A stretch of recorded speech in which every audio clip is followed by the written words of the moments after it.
ओम साई राम नमस्कार सांग माने आज मु बनाऊँगी mix dry fruits chocolate cake से मु यूज करिछि डाइजेस्टिव बिस्किट आपण माने चाहिए गहम अटा बा मैदारे करि पारिबे। प्रथमे बिस्किट की ग्राइंडिंग करी पाउडर करनेली तापरे सबु ड्राई फ्रूट्स को काटी नेली। बिस्किट पाउडर रे एठी मु मेल्टेड घी नेइछि आपण माने चाहिए मेल्टेड बटर या रिफाइन तेल नेबे। तापरे सेथिरे मु अल्प खांड पकईछि 2 चामच हिसाब रे। आपण माने चाहिए चीनी बा जागरी पाउडर दे पारिबे किंतु कम परिमाण रे देबे कारण बिस्किट मिठा।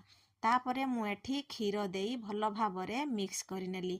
एथिरे चको सिरप मु यूज करिछि आपण माने चाहिए चॉकलेट पाउडर मध्य यूज करि पारिबे। एई भली भाबरे भल भाबरे बेटर को मिक्स करि देली। तापरे सेथिरे सब काटी रखिथिबा ड्राई फ्रूट्स को देली।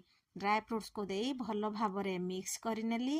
तापरे एथिरे मु हाफ चामच बेकिंग पाउडर हाफ चामच बेकिंग सोडा देई गोटे डायरेक्शन रे मिक्स करिनेली। गोटे डायरेक्शन रे मिक्स करिले केक टी भल भाबरे फुले आउ फाटे नाही।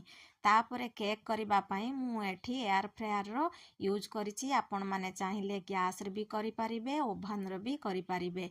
एयर फ्रायर पई मु सिलिकॉन रो मोल्ड व्यवहार करिछि। एई मोल्ड भितरे बटर पेपर देई केक रो बैटर को देली। तापरे काटी रखिथिबा सबु ड्राई फ्रूट्स को ता ऊपर देली।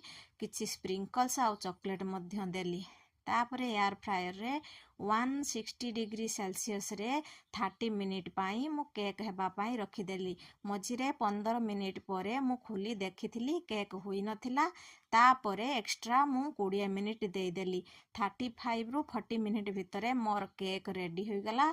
देखंतु केक केते सॉफ्ट हेइछि आ स्पंजी मध्य हेइछि। आपण माने एही उपाय रे थरे केक टी को घरे बनांतु खांतु केमिति लागिला कमेंट माध्यम रे निहांती जणांतु।